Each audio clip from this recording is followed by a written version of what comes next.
शहादत का सिलसिला रुक नहीं रहा है। बीते 1.5 महीने में हमारे 26 जवान शहीद हो गए हैं। क्या हुआ है अब तक अपने दर्शकों को बताते हैं। किस तरह शहादत का ये सिलसिला जारी है, हमले रुक नहीं रहे हैं। जम्मू कश्मीर की ताजा स्थिति पहले आपको बताते हैं। श्रीनगर के सीआरपीएफ कैंप के हमलावरों से इस वक्त एनकाउंटर चल रहा है। 30 घंटे से ये मुठभेड़ चल रही है, जिसमें सीआरपीएफ के मुजाहिद शहीद हो गए हैं। सीआरपीएफ के जवान इसमें शहीद हो गए। इस साल 44 दिन में 25 जवान हमारे शहीद हो चुके हैं और ताजा स्थिति यह है कि अब भी एनकाउंटर बीते 30 घंटों से जो चल रहा था वो जारी है। 5 फरवरी के बाद से अब तक 13 जवान शहीद हो चुके हैं। सवाल यह है कि कब तक हमारे जवान शहीद होते रहेंगे, कब होगा ये अंतिम प्रहार, ये फाइनल असॉल्ट पाकिस्तान पर। क्या सवाल है एबीपी न्यूज के। पाकिस्तान को जुबानी चेतावनी देने से क्या मिल रहा है? आप ये कहते हैं कि पाकिस्तान को सबक सिखाया जाएगा, फायदा क्या है साहब? सबक सिखाइए, फिर बात कीजिए। और देखिए, जवान का सिर नहीं रहेगा तो देश का सिर कैसे ऊंचा होगा? सोचिए उस जवान के परिवार के बारे में। और क्या सिर्फ बयानबाजी होगी या कोई एक्शन भी जमीन पर होगा? एक और सवाल, पाकिस्तान पर बड़ी कार्रवाई कब होगी? क्योंकि यह स्पष्ट है कि जैश ए मोहम्मद जो है वो इसके पीछे है। क्या पाकिस्तान से बातचीत करने से रास्ता निकल जा सकता है, जैसा कि महबूबा मुफ्ती कह रही हैं, जो कि साथी हैं बीजेपी की जम्मू कश्मीर में?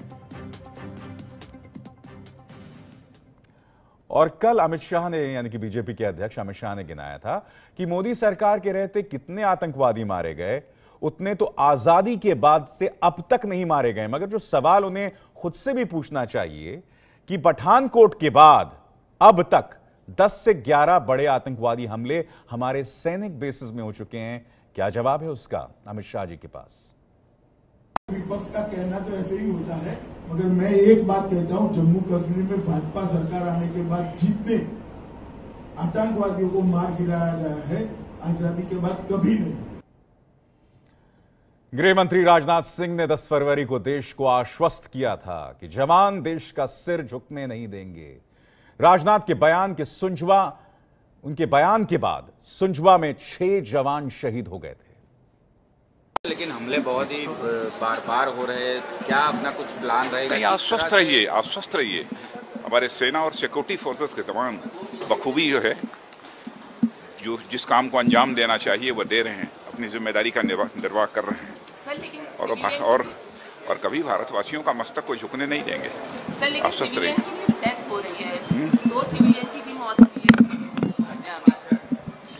जो कुछ भी है था, कभी कोई घटना होती है तो दुखद तो होता ही है, लेकिन आश्वस्त रहना चाहिए। आश्वस्त रहना चाहिए, ये शब्द अगर आप एक शहीद के परिवार को कहेंगे तो वो क्या सोचेगा? बहरहाल गृह मंत्री हंसराज अहीर को सुनिए, इन्होंने तो अपनी लाचारी ही बयां कर दी है। जवान काम कर रहे हैं, अपनी जिम्मेदारी से फाइट कर रहे हैं और हमें विश्वास है पूरी सेना पर, पूरे हमारे सुरक्षा बलों पर, इस तरीके के हमलों को मुकाबला करेंगे। ये आतंकी हैं, एक चोरी छुपे आ जाते हैं, घुसपैठ करते हैं, इनकी कोई दिशा नहीं होती है। ये समाज में किसी भी वर्ग के ऊपर में कब क्या हमला करेंगे इसका अंदाज तो नहीं होता। सारी देश जानता है, दुनिया जानती है, ये आतंक से पूरी दुनिया परेशान है। सारी दुनिया इसको समाप्त करने के पीछे लगी है। हम इसको समाप्त करके रहेंगे, ये भी हमारा संकल्प है। जवाब मिलेगा, मुंह तोड़ जवाब हमारे जवान देंगे, छोड़ेंगे नहीं, और एक भी बच के नहीं जाएगा। इसी पूरी तैयारी जवान कर रहे होंगे। मुंह तोड़ जवाब मिलेगा, निंदा। बहरहाल जम्मू कश्मीर की मुख्यमंत्री महबूबा मुफ्ती, जो कि सहयोगी हैं जम्मू कश्मीर में बीजेपी की, वो पाकिस्तान के साथ बातचीत के रास्ते फिर से खोलने की वकालत कर रहे हैं। ऐसी मांग लगातार वहां से उठ रही है। बातचीत की बात करना ही एंटी नेशनल समझा जाता है। एक तरफ से हम कहते हैं कि जितने भी मिलिटेंट आते हैं या आए हैं, जो कल भी मिलिटेंट वहां मारे गए, वो पाकिस्तान के हैं। दूसरी तरफ से जब हम ही लोग कहते हैं कि पाकिस्तान के साथ बात करो, क्यों भेजते हैं वो ये मिलिटेंट?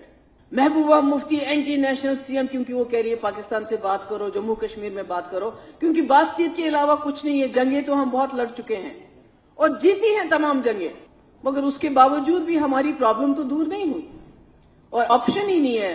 एक ही ऑप्शन है, वो बातचीत है, चाहे आज करें, कल करें, परसों करें।